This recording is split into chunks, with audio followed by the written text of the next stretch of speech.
summer rain, you might find yourself wishing for a hot sunny getaway. Fancy relaxing on the beach and snorkeling coral reefs? If so, the island nation of Nauru sounds like the answer. Unfortunately, it isn't as nice as it sounds on paper. Let's find out why. Nauru is the world's least visited country. It's an island country in the Central Pacific. It's tiny in both area and population. It has an area of just 21 square kilometres, making it the third smallest country. It's home to around 10,000 people, making it the second smallest country regarding population.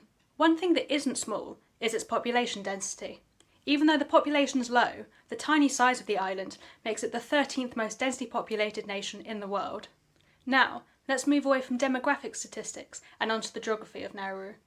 It's situated not far from the equator, so it experiences a hot, humid climate year-round. And like many other Pacific island nations, Nauru is home to tropical coral reefs. So far, Nauru sounds like a pretty decent oceanic island. And with coral reefs, why isn't it a tropical tourist hotspot? One reason is due to its isolation. Nauru is 300 kilometres away from its nearest neighbour, the island chain of Kiribati, and Kiribati is known for being somewhat spread out. Despite being appealing tropical islands, many of the Pacific nations are rarely visited due to their remoteness. Flights are expensive, travel is time-consuming, and many islands are not easily accessible due to their physical geography. But what makes Nauru less appealing to tourists than other Pacific nations? For many decades, Nauru was subject to extractivism by Germany, Britain, Australia, and New Zealand. Extractivism refers to the removal of natural resources for export. Nauru's phosphate resources were used to make fertiliser to enhance agricultural growth in Western countries. However, this led to extreme environmental degradation in Nauru itself. The island was stripped bare, leaving the centre uninhabitable and lacking vegetation. During the Second World War, Nauru was occupied by Japan due to its geographical position and phosphate-rich lands. Many islanders were deported to what is now modern-day Micronesia and forced to build airstrips and work on agricultural plantations.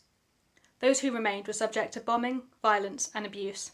Nauru was declared as an independent nation in 1968, but by then most of the damage had unfortunately already been done. In the late 1980s, there was an attempt at a rehabilitation process. Nauru argued that Australia had massively undervalued the phosphate royalties and was liable for rehabilitation of the mining site. The case was settled and Australia paid the country, but unfortunately the money was mismanaged. Once all viable phosphate resources had been extracted from Nauru, the country needed a new source of income. In the 90s, the island dabbled in money laundering and selling diplomatic passports.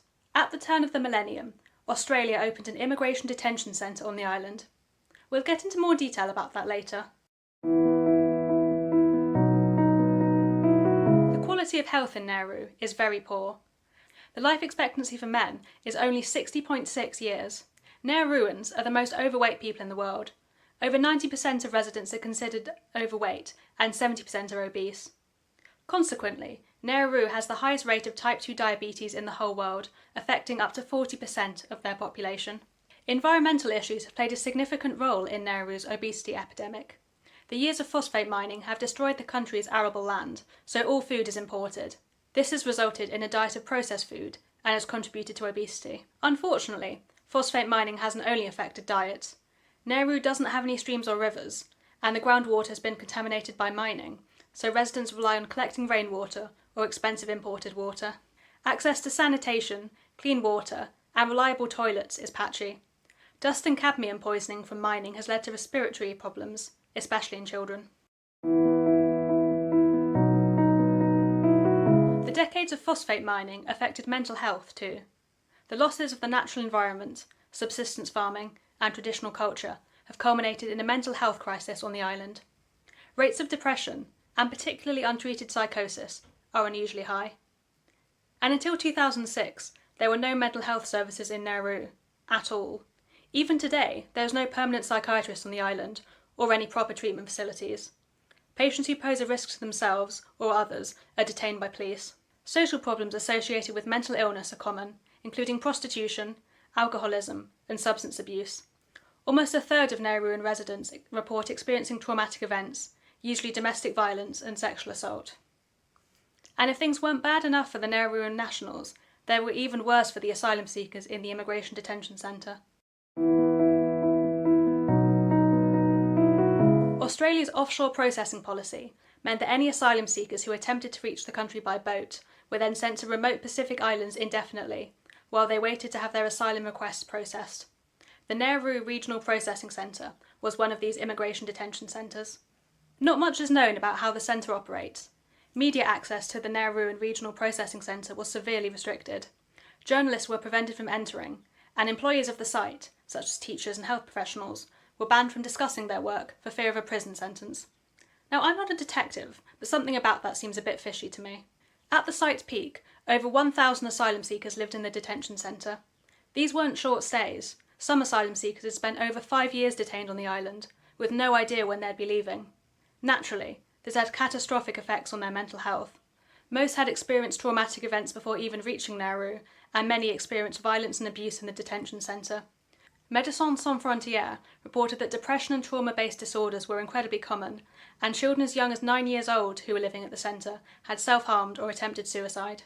12 asylum seekers, including 10 children, were diagnosed with resignation syndrome. This is a rare and very severe form of depressive disorder that can lead to a catatonic state. The comatose, unresponsive state is theorised to be a hibernation from an intolerable reality. Patients require urgent medical care, including feeding and intravenous fluids, otherwise they risk kidney failure and death. And while all of this was going on, ROD No. 3, the holding company behind the offshore processing regime, made $500,000 of profit for each detainee. Absolutely diabolical.